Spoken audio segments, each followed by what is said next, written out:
Hi, welcome or welcome back. My name is Elizabeth. My pronouns are she, her, and I'm really glad you're here because I read a really dark novel and I want to tell you all about it. It's called The Black Farm and it was written by Elias Witherow. This story is about where people who decide to unalive themselves go after they unalive themselves. Now, throughout the entire book, there is a term, and it is, I will not use that term. I will be using unalivers in place of that term. This story contains all kinds of horrors, grotesque monsters, terrible torture, horrific acts of cruelty and violence, sadistic characters, extreme grief. This story is not for the faint of heart.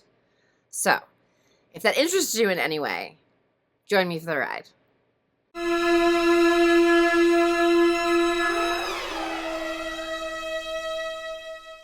Main characters. Well, our main character is Nick. Okay, we see everything through his eyes. This is not a third person omniscient. This is a third person limited. We know what's going on with Nick and what Nick is thinking, and we are always with Nick. It's not first person, but it is Nick focused. But what makes Nick a redeemable character is how much he is madly in love with and cherishes his girlfriend. Her name is Jess. So Nick and Jess are our two main characters. They are not married. I've already warned you what the story is about. So it's going to start with that act, basically. So we're gonna get to that, what causes them to make the decision to unalive themselves. Okay. About a year ago, they lost the baby they were carrying. So there was a miscarriage. 2 months after that, Nick's father was killed by a drunk driver in a car accident. 3 months after that, Nick would lose his job.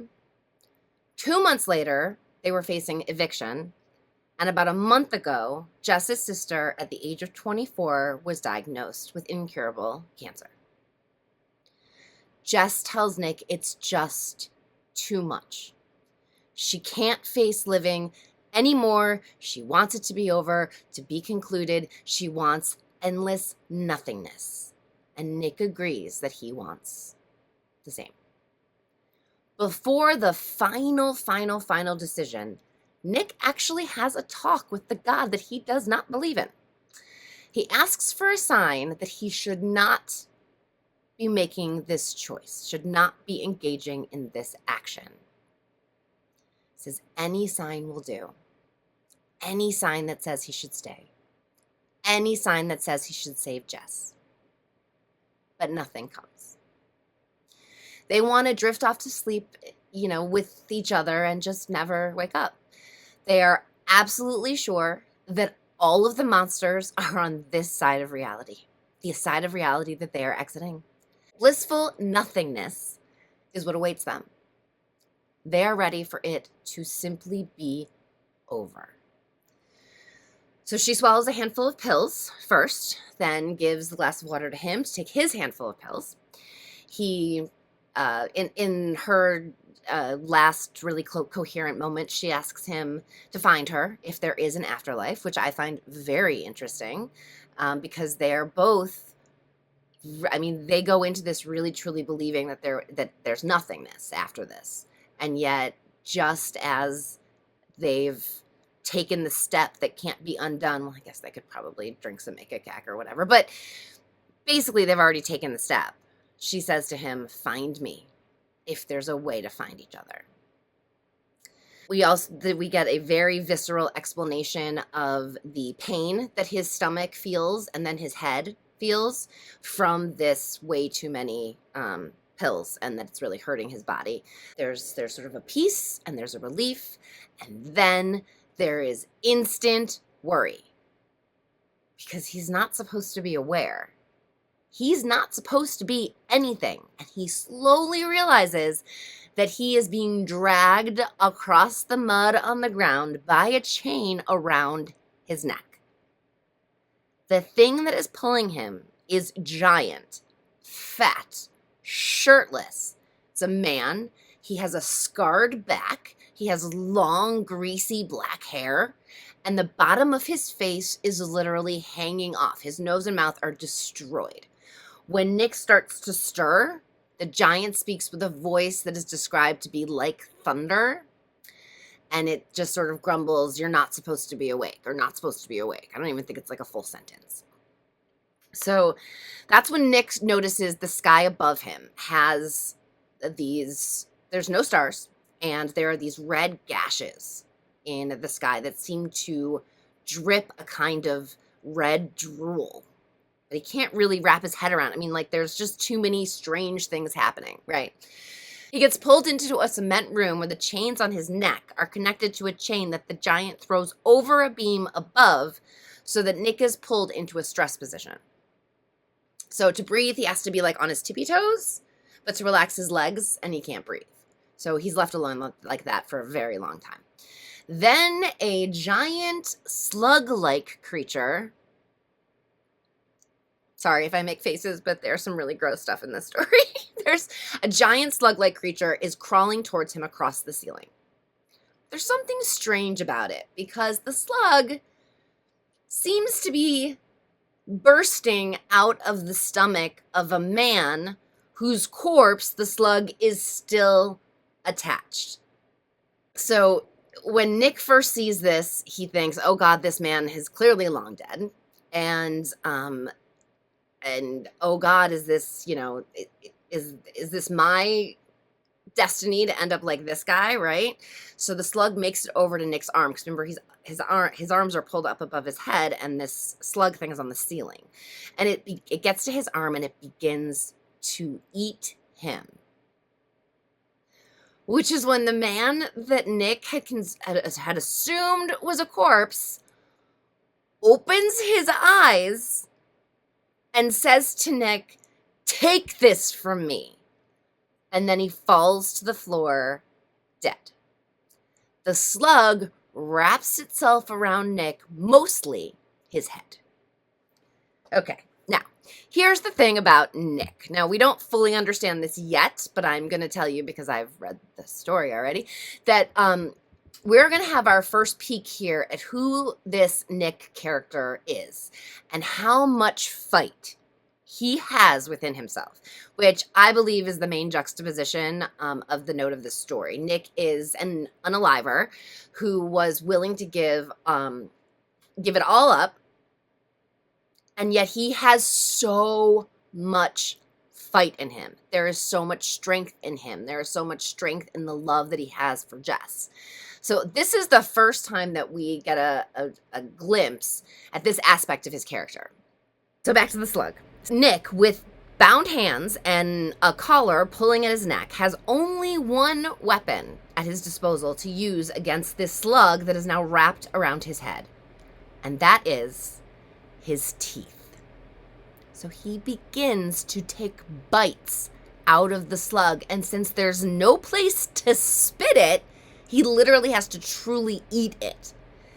It is the fourth bite that he takes that causes the slug to finally let go of him. Nick vomits up all that he ate, and he stomps on the slug with the heel of his boot because it lands like right at his feet.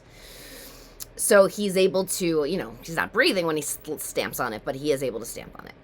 This is when Nick hears a man say, "For someone who doesn't want to live, you sure are willing to put up quite a fight." Danny. This guy's name is Danny, and he is here for Nick's orientation. Welcome to the Black Farm, which is, of course, the title of the book. So Danny starts to explain. This is the Black Farm. This is where God sends unalivers. God and the devil couldn't decide what to do with unalivers. Should they suffer eternal torture for one bad mistake? Or is it, this is the kind of mistake that you do burn for eternally? A consensus just couldn't be reached. So this alternative was created, the Black Farm. And someone had to be in charge of the black farm, and it needed to be something that was pretty close to deity level, right? Not as strong as God and the devil, but up there. That was when the pig was created and put in charge. This happened eons ago, and since God and the devil have pretty much forgotten about the farm, the unalivers are no longer their problem. The unalivers are now the black farm and the pig's problem. Danny tells Nick he has a choice to make, the same choice that every unaliver gets when they first arrive on the black farm. He can feed the pig, which means the pig that is in charge of this realm will eat you and make a choice depending on your taste. He will either send you on to hell, or he will allow you to return to Earth to try again. But once you're sent to hell, that's it. That's done. That's where you will be. So it's try again, hell, or don't feed the pig, which is the choice, feed the pig or don't feed the pig. If you don't feed the pig, you're going to have to just live here on the black farm. Now, the black farm is a place where you will have to deal with all of the atrocities the pig has brought into this realm, as well as his pigborn, as well as the unalivers who remain. The black farm is a terrible place full of absolutely hateful things, but being fed to the pig could mean hell forever. And the black farm really is a step above hell. Small step, if you ask me. All Nick can think of is Jess. This love that he has for his girlfriend is incredible, and all he can think is of her, because she did the same thing he did, so she's here, and she has to deal with this place too, and that thought alone is just he can't possibly feed the pig. He has to go find Jess. That's the only thing that matters. He's on his way, so he heads out. He decides he's not going to meet the pig. He's not going to feed the pig. He's going to go out onto the black farm and look for Jess. And on his way, the first person that he meets is this small, strange-looking boy. And the boy explains that he is looking for someone named Pudge. And Nick just sort of starts chatting with this boy, like, do you need help? Like, are you, how are you here? Like, what's going on? And the boy says that Nick shouldn't be nice to him. That if he was just a little bit older, he would be killing Nick. Because he's a pigborn. He just hasn't grown big enough yet. So this is one of the creatures that is birthed by the pig. These are the creatures that hunt and torture the unalivers. And when he says, where do you think my Jess might be, where my girl might be, the boy says, oh, she was probably picked up by Muck. Oh, sorry. I'm shuddering thinking about Muck. If she had been picked up by Muck, to give up, because she's gone. You're not going to be able to get her back from Muck. And of course, what does Nick do? Heads directly in the direction of Muck. Oh God. If she's with this abomination, she needs saving. And so he instantly is like, okay, well, if she's could be in the worst possible place, let's go to the worst possible place and see if she needs saved. He has to travel through a forest. So the black farm is actually an island, and a forest runs through the middle of it. So he has to travel through this forest, and while he's in there, he meets an unaliver by the name of Megan. And she helps him understand the farm a little bit more. He asks her about the water, because, I said it's an island, so the water that's surrounding this island is black and sort of poisonous seeming. And Megan explains that the ocean that surrounds it is poison due to the dead sun that is dripping this oozing blackness into it all the time. So the pig tried to create its own sun, but it's not God, right? It's below. So the thing that it made is really not much of a sun. It's poisonous, and it's leaking, and it is turning the ocean to poison. Now, the ocean is guarded what looks like giant titans. Megan says that they're called the keepers, and anyone who tries to escape the farm through the water will be picked up by one of these 13 keepers, and these keepers are ginormous. So they'll be picked up by one of these keepers and hung on. So they all wear a cross around their neck, and each person that is captured is put on the cross to hang there forever, just in like perpetual torment. He gets a little more information about the Black Forest. Great. Megan is helpful in that way. And then he says, look, I'm looking for Jess, my girlfriend, and I think that she might be with Muck. And so I really think I need to find him. So Megan is like, look, Muck is the worst thing ever. And if she is there, you do need to save her. So she starts to like show him the right way. The problem is that both of them end up being captured by Muck. And Muck is one of the most horrifying monsters that I have ever read about. Okay? Muck is a giant. He's overweight. He wears a bag over his head with one eye hole to see out of. He has an insatiable appetite for violence and sex. Nick wakes up to find out that he is in a cage inside of a cave. When Muck sees that he is awake, he addresses Nick. He says, oh, pretty, pretty man, I'm going to F you. And he does. It's described in terrifying detail. Nick and the author do a great job of showing how this particular kind of violence doesn't just hurt physically, but it breaks something within him. It's an experience that will forever and does forever alter him, and who he is and who he can be. I mean, he is changed from this experience on. When Muck is done with him, he puts Nick back in his cage, and then he takes Megan out of her cage because it's now his turn with her. He demands that Nick watch, but he is so broken that he can't keep his eyes open. Muck is not okay with that. So Muck stops what he's doing, and he goes and gets a knife, and he cuts off Nick's eyelids. His eyelids. This is like a hell dimension, so apparently you can survive without eyelids. He cuts off his eyelids. And it's going to get worse. So it's going to get actually a lot worse. So bear with me here.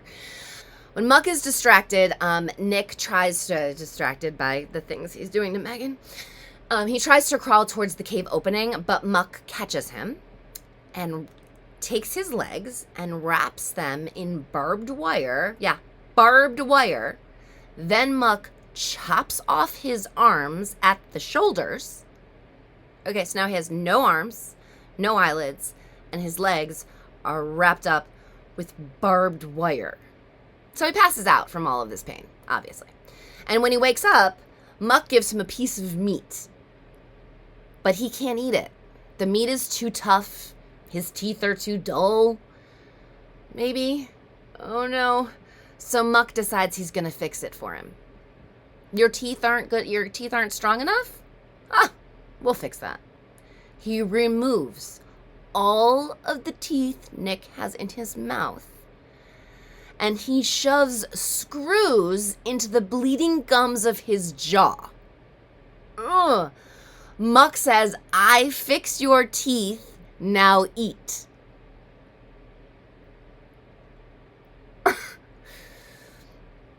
And Nick sort of gets his wits about him a little bit and realizes that Megan's gone. And he asks Muck, he's like, what did you do with Megan? And he's like, oh, Megan went to the needle field. Well, turns out when Muck gets bored with his unalivers, he takes them to the needle field, which is this like acres and acres and acres of just sharp metals. You can't get out of this field. All you do is just get like cut to ribbons. You know, one of the things Megan had warned him about was if we get caught, Muck might put us in the needle fields, and you don't want that future. So now he knows that Megan is in the needle fields. And Muck says, you know, I'm running out of unalivers. I need more to play with. He puts a chain around Nick's neck as a leash and pulls him along as he exits his cave and goes out onto the farm. So once we're out there, Nick can see the giant barn, which is where the pig lives. On either side of the giant barn are these, what's described as two worm-like creatures jutting out of the barn like towers. This is the birth of the pigborn. These skin sacs are what sort of give birth to these, what become known as the pigborn, which are grotesque abominations that aren't quite the pig.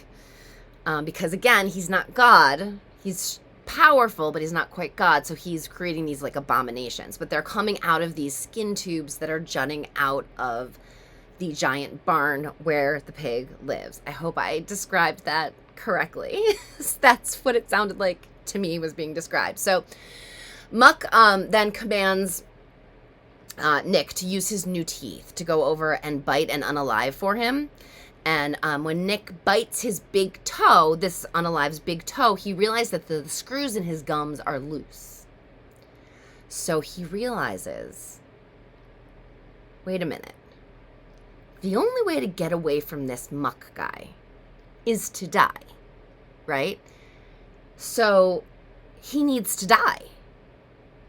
So he starts eating the mud on the ground and swallowing the screws. So the screws start to like rip at his insides, and he uses the mud to stop up his air holes so that he can't breathe.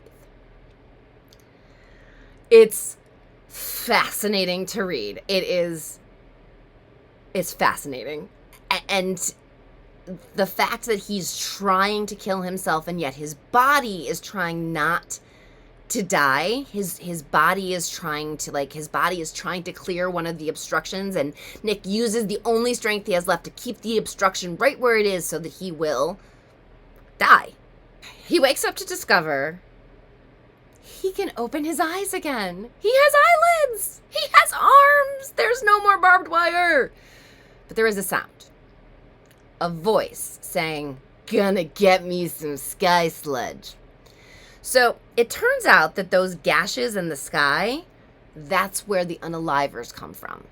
So even if you're on the black farm and your life ends, you just get re-dropped out of those red gashes. So it's a pigborn that is saying, "Gonna get me some sky sludge." You know, like, ooh, there's another unaliver I can play with, right? So that's what he hears, but he knows what it is. So he jumps up and he sees that there's an axe near him. He is so lucky that he has this axe. And this axe becomes like an extension of his arm. I mean, not quite Evil Dead, extension of his arm, but it becomes very important to him. He now has a weapon. And with it, he's actually able to kill the pigborn that's excited about the sky sludge. So he's able to take care of that because he knows, he's aware. But this is when I think some of the worst torment begins for Nick, because it is his internal torment. Nick's own voice starts talking to him about who he really is, or who it is that he really was on Earth. It asks him, "What did you think when Jess told you she lost the baby? What was your first thought? What was your first reaction? What was it, Nick? Was it relief? Oh, you know it was relief. Nick, you used everyone in your life. Everything you did was what was best for Nick. You used everyone up in your life. Think back. Was there anyone besides Jess at the end? No? Why is that, Nick? And why are you relieved? Why were you so relieved when the baby was lost? Because you're selfish. Because you wanted Jess all to yourself, and you didn't want to have to share her with a baby. And when her grief got to be too much, you weren't there for her. If you were truly there for her, then maybe the two of you could have actually gotten through it. But when you realized you were losing the only person that you had left, you were okay with going with her because you are too weak to be alone." And that's when Nick thinks to himself, yeah, that might all be true, but my love for Jess, starts to swell inside him. It's all he has left. It's the only good left in him, and it is the only thing that matters. Jess and his love for her. He is single-minded and focused. Nick starts to wonder. So there's no way to die here. I mean, we're already dead. And if there are rules of some kind, then those rules can be broken, right? And why is the pig in charge? And what else? How is this place really working? He wanders until he is basically ready to collapse from exhaustion when he's found by two unalivers, Kevin and Trent. They warm him up by the fire. They give him something to eat. He tells them that he's looking for Jess, and they recall having met her just as she was taken by the cultists. They explain that there's a cult of pig worshippers. It's a men's-only group that seeks to breed human women, so women unalivers, with pig-born to create hybrids in order to honor the pig. Very rarely do the offspring or their mothers actually survive. Nick is ready to go guns blazing into this cult. But Trent tells him, like, you need to be a little smarter than that. So Trent tells him that if he approaches them as if he might want to join, he will have a much better chance of actually finding and rescuing Jess. Nick hears him. Okay, that's much better plan. Kevin, who is a teenager, he tells us he unalived himself because of a girl. He was being abused at home by his father. And when he saw this one girl, he just fell in love with her from afar. And when he was in just so much pain that they couldn't handle it anymore, he went right up to this pretty popular girl and asked her out. And what was her response? Now, my take, Elizabeth's take on it, I was like, oh God, did she laugh? Did she laugh? If only she had laughed. She doesn't respond at all. She ignores him as if he's not even there. Oh, and it is way, way too much for him. And that's why he decides to do what he did. Now, Trent is in his mid-40s, and he does not say how it is that he got there. The two men tell Nick that they're building a raft to try to sail past the keepers and see what is beyond the ocean. They've been collecting supplies and building a raft for many, many lifetimes, and they're almost ready to try. So they say, look, Nick, if you survive, you find Jess, and you are able to come back, if you're able to come back here and join us, and we'll all head out on this trek. The four of us together might actually make it. So Nick is thinking, make it past the keepers. You all are nuts, but he's got bigger things to worry about. So Nick heads off to the Church of the Hooves. That's what the cult is called. So on his way, he sees that young pigborn that he saw at the beginning, who was like, I would kill you if I was just a little older. You don't want to help me. And he's dead. And he's slung across the shoulders of a very tough-looking unaliver. And Nick thinks to himself, you know what? I'm glad that kid is dead. This is when Nick notices the colored lights at the top of the mountain. So there's a mountain on this island. And at the very top of it, there seem to be these lights every once in a while, a flashing of blue or a flashing of red. And Nick wonders what they are and what they mean. He continues on his way to the church, where he is approached by three hooded men, and he asks to join. They take his axe. He is not happy about it, but he understands. They say to him, this is how this is going to work. There are 3 steps. Step 1, you go and you meet Ryder, and you get approved by him. Then, if you're approved by Ryder, you go to the pig, and if you return from the pig, you begin your apprenticeship. Now, Nick is told that he is a pet and nothing more, and he should not act as if he is anything more than that. This is when Nick runs into Danny. Remember Danny? So Danny does not like Nick. Basically, Nick makes him crazy because Nick has hope. He's hoping to find Jess. He's hoping to be reunited with Jess. He's got hope. And that's not something that Danny's used to people having in the Black Farm. People don't have hope, right? Nick realizes that this hope, it scares Danny. Danny tells him that he hasn't seen anything yet on the Black Farm, that Nick's response, I'm sorry, this is one of my favorite moments where I'm like, okay, this Nick guy, he's different. He's got a strength and a darkness that might actually, there's a reason why he's the story we're hearing, right, about the Black Farm. So in this moment, Danny says to him, oh, you haven't seen anything yet. This place has done nothing to you yet. You know nothing. And he says, no.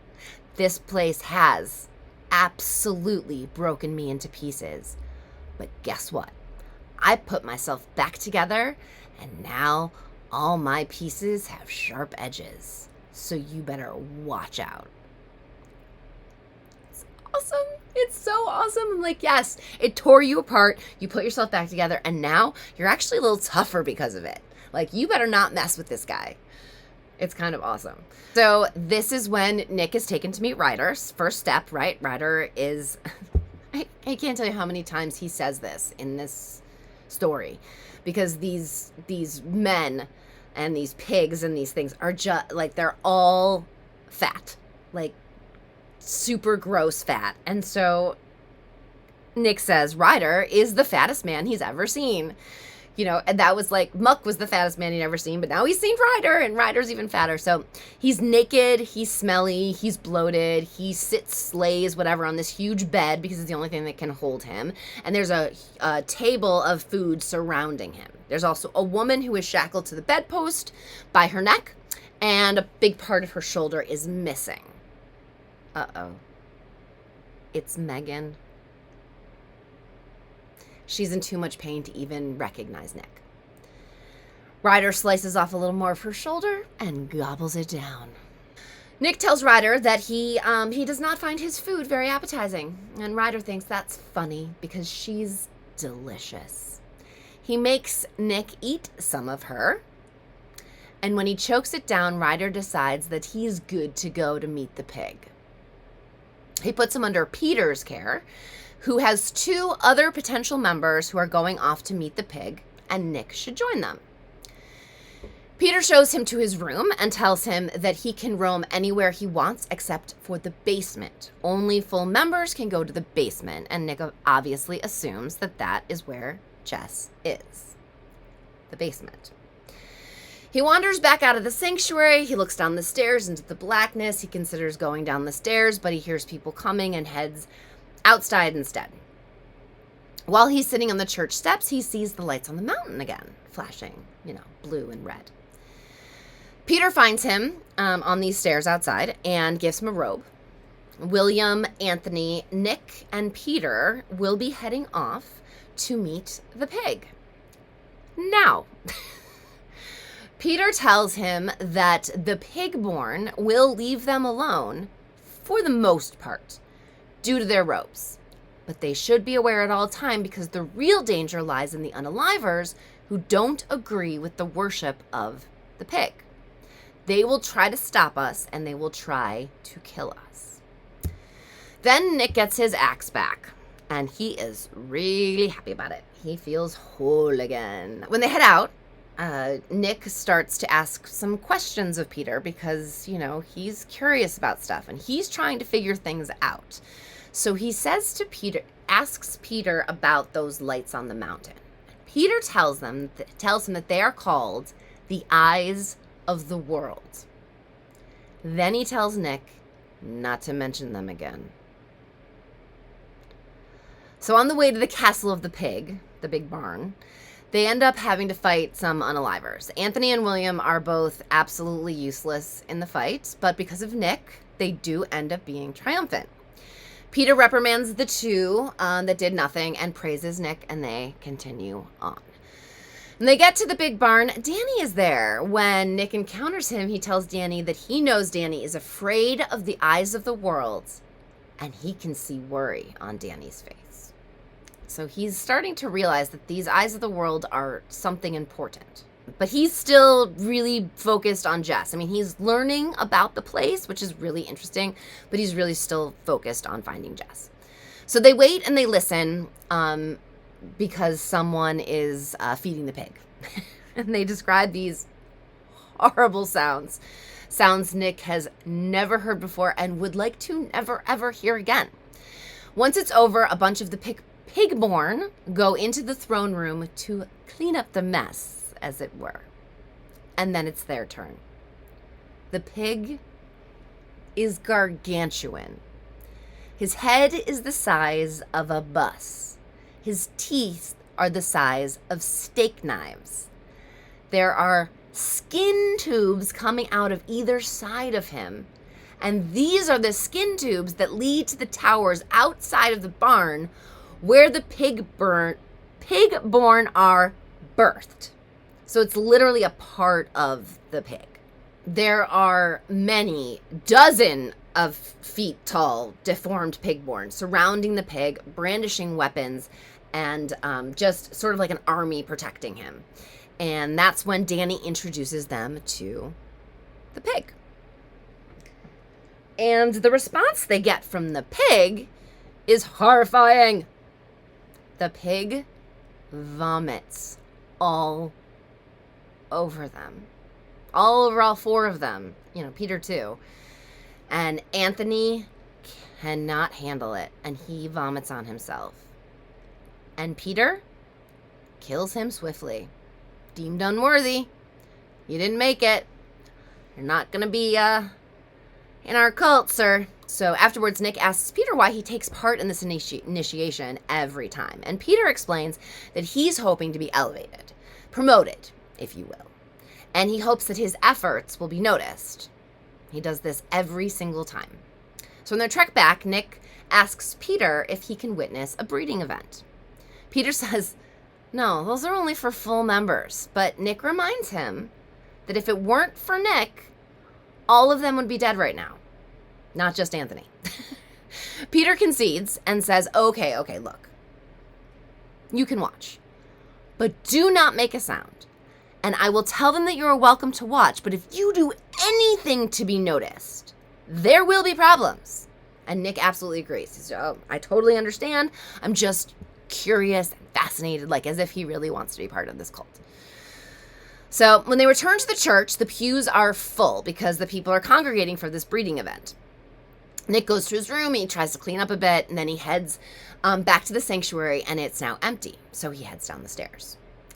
There's a pig born at the altar. One of the hooves, because the cultists are called the hooves. That's what they call themselves. So one of the hooves is pulling a chain from a cave.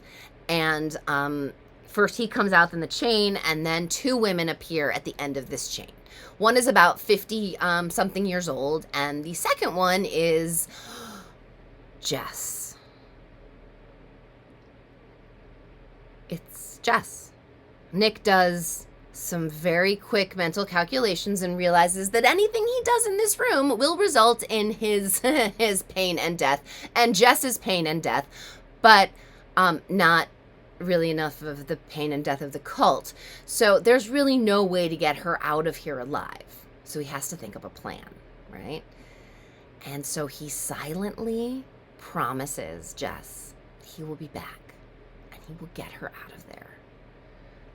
The love he has for her. Oh, it's so beautiful. It's like, I think it's so beautiful because this world is so awful and there's nothing beautiful about it, but then yet there's this love these two have. It's amazing. He leaves the basement and he goes and he makes his way to Ryder, right? Ryder's the fattest man he'd ever seen, who was, eating Megan's shoulder, right? So the first thing he does in Ryder's room is to kill Megan because he wants to, let her be reborn and maybe she can eke out a better existence than this next time. Then he puts his axe into Ryder's belly many, many times over. And he realizes that this isn't going to kill him. He is too ginormous. So he puts the axe into Ryder's skull.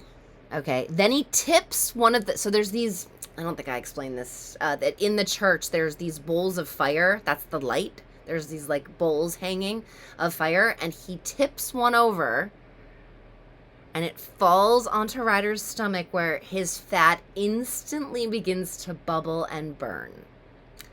Nick runs to the basement screaming, "They're killing Ryder! They're killing Ryder! They're killing Ryder!"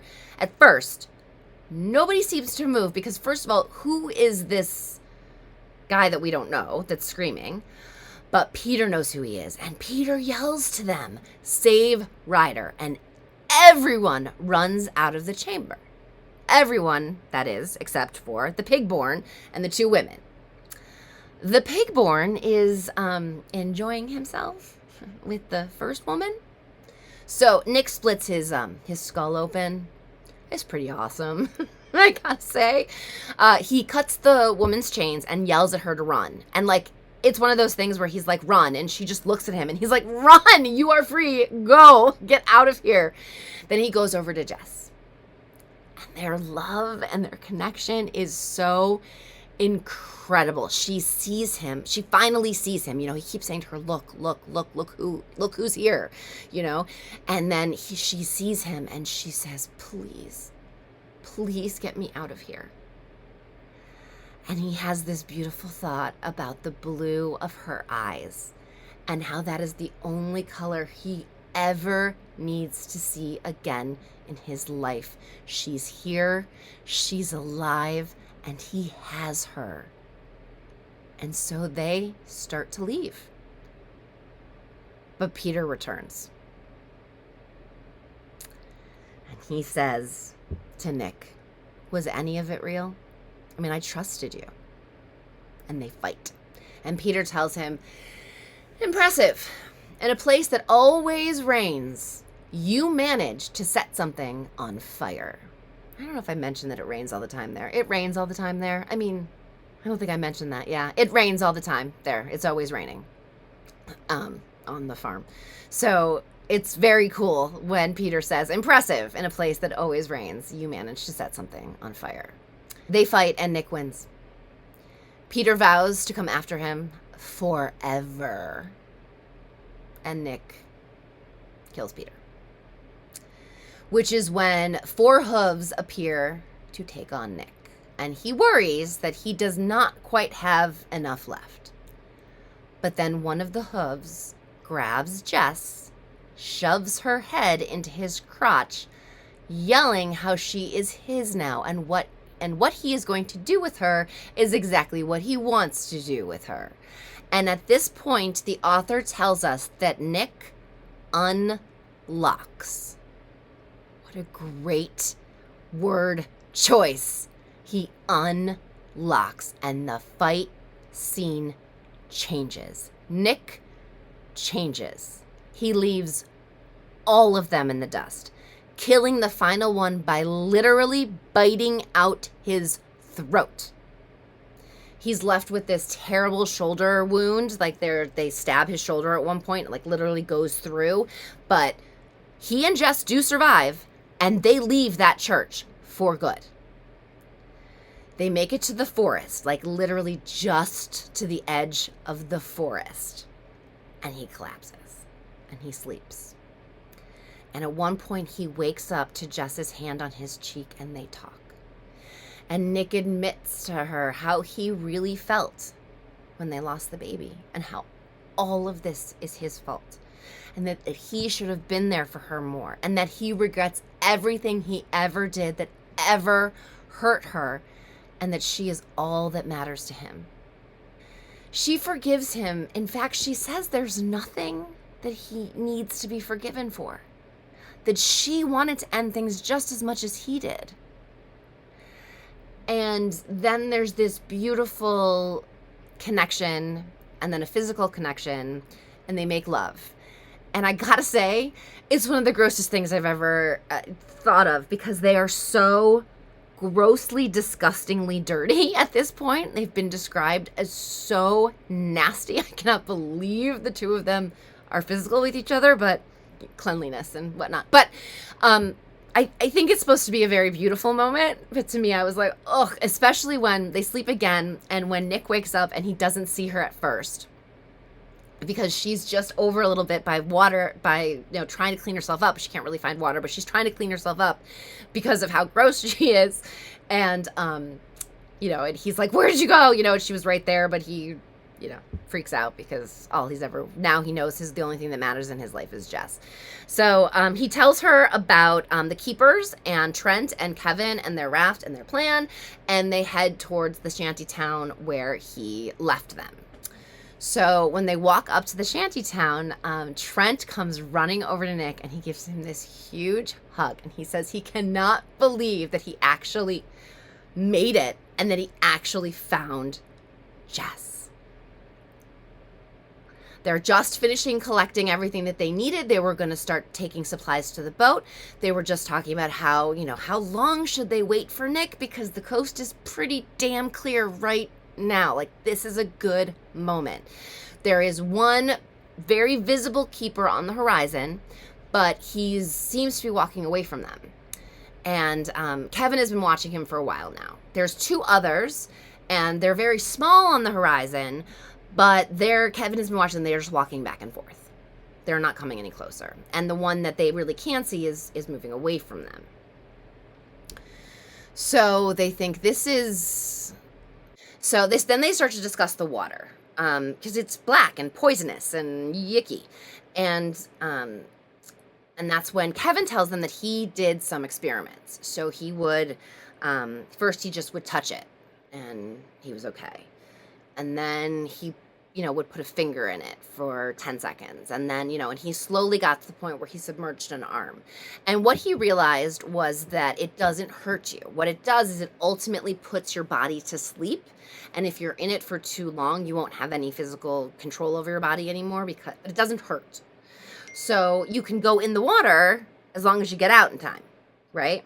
So since none of them are planning on actually swimming in this water, but they should be able to push off the raft by walking, because if you've ever pushed off a raft from the edge of the water, you walk through the water until it's floating, and then you jump on. And if it was poisonous and bad in that way, that wouldn't really work. But they know that it'll be okay. Before they head off, Trent hands a knife to Nick and says, do me a favor, and if it seems like we're going to get caught by the keepers, I need you to kill me, because I cannot swing from one of those crosses forever. And Nick promises. Before they set off, Nick asks Trent about the eyes. Here's what's really cool. Trent has been there long enough that he knows he's got some answers for Nick when it comes to the eyes. So he says that the eyes are at the top of the mountain, and at the top of the mountain is where heaven and hell are. They're always watching the pig. One eye from heaven, one eye from hell, always making sure that the pig doesn't go too far. The eyes keep the balance in place for the afterlife options. So the afterlife options are heaven, hell, and the black farm. The lack of rules in the farm is due to the fact that the pig can do whatever he wants. He just plays with his toys, whatever's entertaining him at the moment. The pigborn, the unalivers, the broken sun, whatever's entertaining him, that's what entertains him. And since everything is decided on a whim, the rules aren't consistent. And he points out, he says, have you noticed that there are some places on the farm that have power and some places that do not? Well, that's because there's no logic or consistency in the farm, because it's a wild card. It is the wild card created from these two extremes.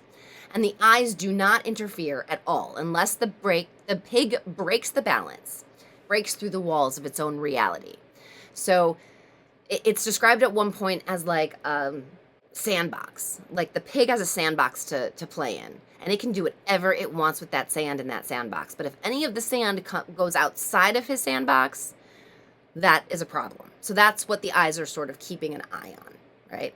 They represent a power that is stronger than them, a power that can destroy the worlds that they created. So these are the ones that are just, they're watching, right? But Trent explains that these eyes don't care about anything on the farm except the pig. They're just making sure that the pig stays within its boundaries. They're not paying any attention to what's actually happening on the farm. The foursome head off on the raft, and Jess and Kevin are in the boat, and Nick and Trent are pushing it out. And they start this pattern of row an hour on, rest an hour off, and it's like Jess and Kevin are rowing together, and Nick and Trent are rowing together for the most part. I mean, it changes a little bit, but the visible keeper, the one that was pretty, they could see very clearly, has now gone.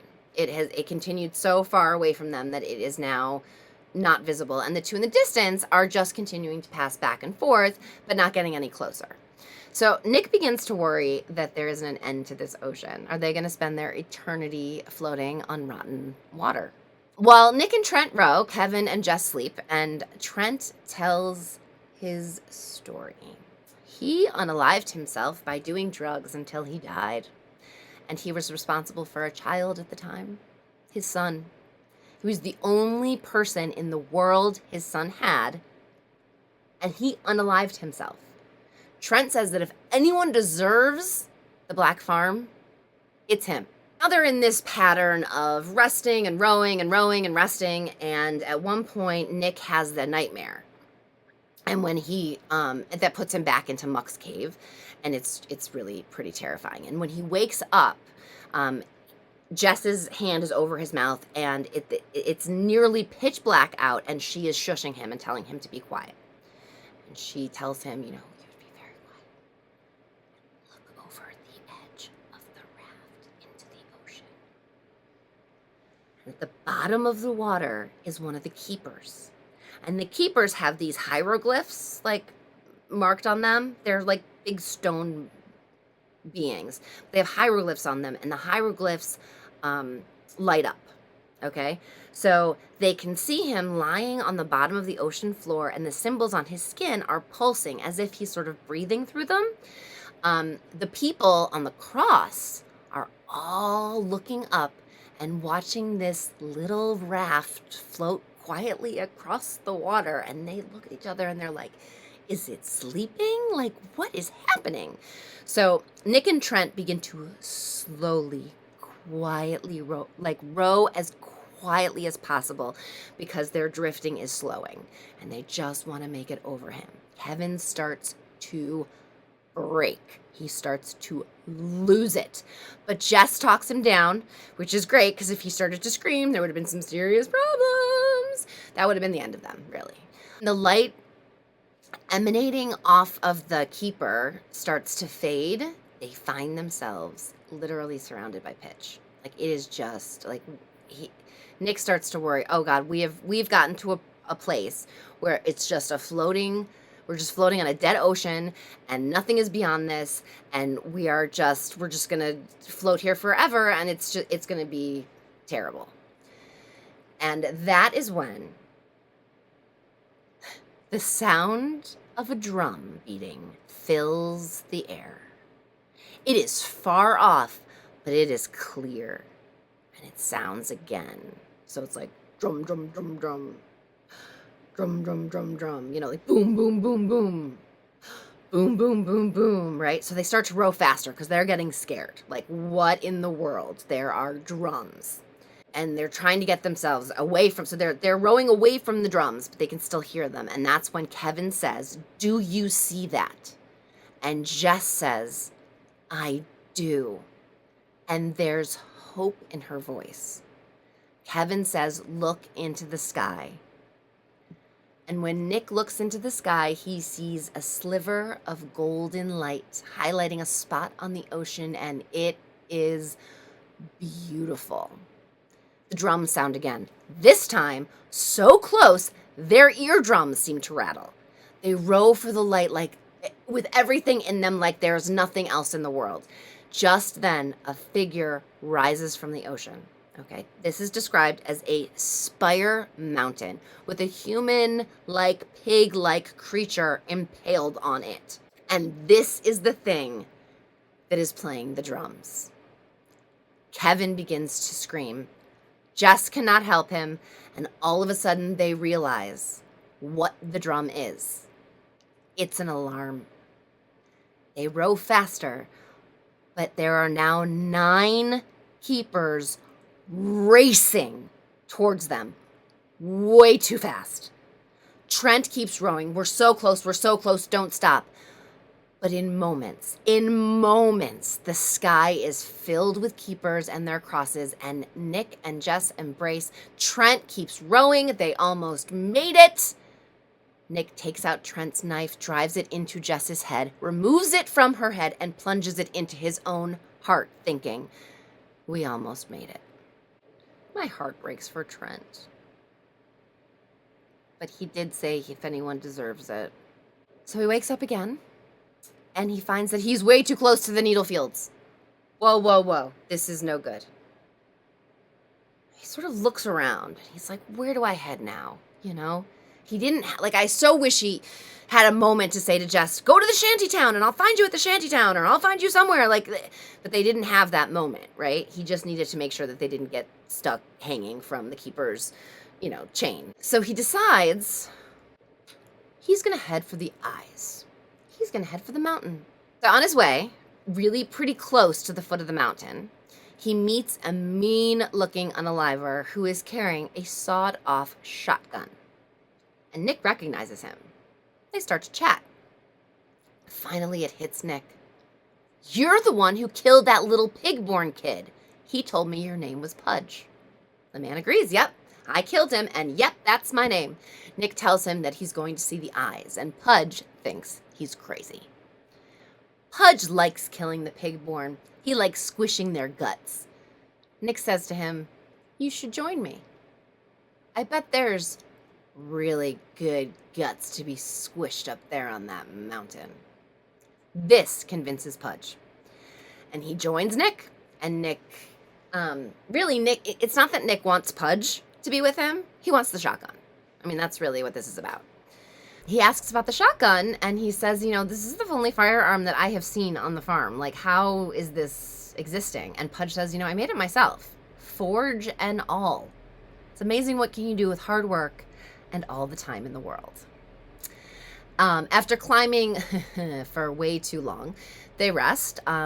Pudge wakes up Nick and says that the lights were flashing and that they should probably keep going. They continue on into freezing temps. Pudge's bulk is keeping him warm, but Nick needs to keep moving to keep from freezing. So when Pudge needs to take a break, he scouts ahead. And when he gets back to Pudge, he finds that Pudge is now terrified. Nick asks why, and Pudge says, the lights are looking at me. The lights are looking at me. They looked at me, Nick, and they laughed. He says, that's it, Nick. I'm going back down. And I'm, good luck to you. And Nick says, hey, that's fine, but you're going to have to leave the gun with me. And Pudge says, absolutely not. What are you thinking? And Nick, of course, splits his head open with a rock. And when Pudge tells him that he's made a huge mistake and no one ever takes his gun, Nick shoots Pudge with his own shotgun after telling him, just make another. So Nick continues on until he loses consciousness. And when he wakes up, he realizes he's not cold. He's inside. He's inside a cabin, and the cabin has a roaring fire. There are two blonde men here, one in a gray suit and one in a black suit, and he's in their cabin with them. Their names are Ansem and Tolan, and they're the eyes.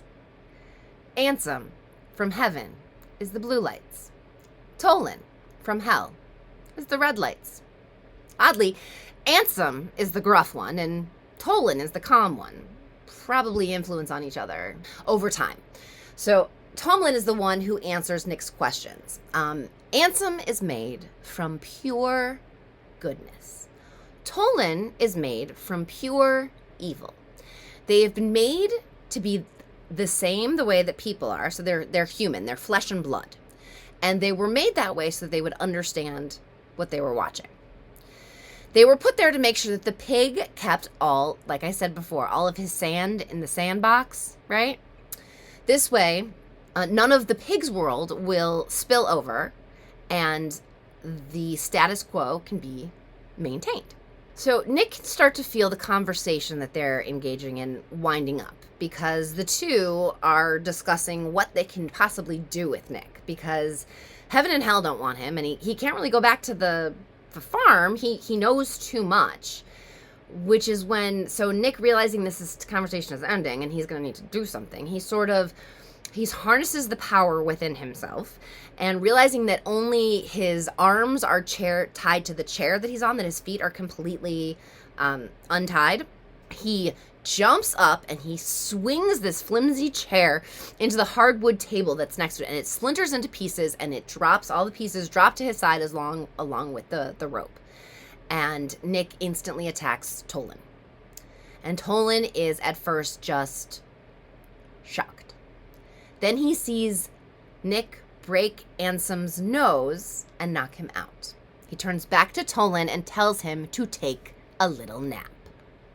When Tolan wakes up, Nick has Ansem tied to the table and Tolan tied to the chair. Tolan questions him. Nick says, "All I want is to get out of here. So, I'm going to eat Ansem, a being of pure goodness, so that when the pig eats me, there's no way I can go to hell." And he tells Tolan he's going to make him watch him eat Ansem. He wants him to see. Nick wants Tolan to experience, to see the brutality of the world he watches without interfering in. He should see. He was too far away before, but this he has to watch. So Nick chokes down as much of the man as he can. He cuts off his head and he puts it in a sack, and then he goes over to Tolan and he cuts his head off and he puts his head in the sack as well. So Nick wraps himself up in the heavy copes of the eyes that the eyes were wearing and heads back down the mountain to the barn. At first, he runs into Megan with others, and he barely recognizes her. She's like, "Hello, it's Nick, it's me." But he has been through so much that there's very little of him left. I feel like the only goodness left in him is the love of Jess, and everything else is gone. So if you're not Jess, he doesn't really know who you are, right? So he runs into Megan, and she asks him repeatedly what he did. What did he do? What did he do? Because the sky has way too many colors in it right now. Nick doesn't even look at the sky. He just continues to the barn. There he screams for Danny to come out. He tells him that he has something for him, but first, 1, he needs Jess back now, and 2, he will be taking the 2 of them to see the pig. Danny first tells him that Jess is already there. When she was reborn into the Black Farm, she came straight to the barn and said that she was looking for Nick and that she would not leave until she found him. She was locked into one of the new arrival rooms, and he's brought to her. And some of it, the minute he sees her, that blue of her eyes, some of his humanity returns. Like if he saw Megan in that moment, he probably would know who she was. The desperation in her embrace of him, and the blue of her eyes, and some of the monster leaves Nick. And Nick is able to take a little more control over the monster that's within him. Danny's like, "Okay, here's your Jess, and I've been pretty patient with you, and she wasn't harmed in any way. So what is it you brought me? I've been patient. Let's see." And when he looks into the sack, he cannot believe what he's seeing. And yes, Nick tells him, those are the heads of the eyes of the world. And from the look of the sky, their masters are on their way to find out what the hell is going on here. Danny then sends a pigborn to inform the pig of what is going on. Nick reminds Danny that the other thing he needed, which was to be brought in front of the pig. Danny heads off to get approval, but first, there's an explosion. An explosion that rockets everything. The lights in the sky are gone, and so is the sun. Nick tells Danny, "It looks like the pig just exploded the sun to stop the masters from getting here. Seems you're free to do whatever until the masters get their shit together and get back here. How long do you think that will take?" Nick and Jess are fed to the pig together. And the horrors of being eaten are explained in grotesque and excruciating detail. At some point, they start to disagree with the pig, and they have to literally climb their way down its throat, like fighting against vomit. Like, oh, it's horrifying. The last thing that Nick says to Jess is, I want to have children with you. But they make it, and Nick wakes up to Jess's blue eyes, and they're back in their home, and they're right where they had been. They embrace, and they cry, and they cry, and they embrace, and they watch the sun rise. And 5 months later, Nick is downstairs trying to breathe his way back through a panic attack. Jess and her 4-month-old belly finds him and asks him to please come back to bed. She holds him and reminds him that he is the reason that they are free from that place, and that they are free. That they're creating a new life, and that they're going to be okay. They're stronger now. He puts his head against her belly, and he feels a little kick. They both giggle, and they go back to bed. Now, I am almost done with the second book, the one that follows this one. So if you guys are interested in hearing what happens in the sequel, please let me know. If you're still here, thank you. And, hit the subscribe button or the thumbs up. I'd really appreciate it. It's very helpful. So do me a favor and be nice to each other out there, and be nice to yourself. And I will catch you next time. Bye.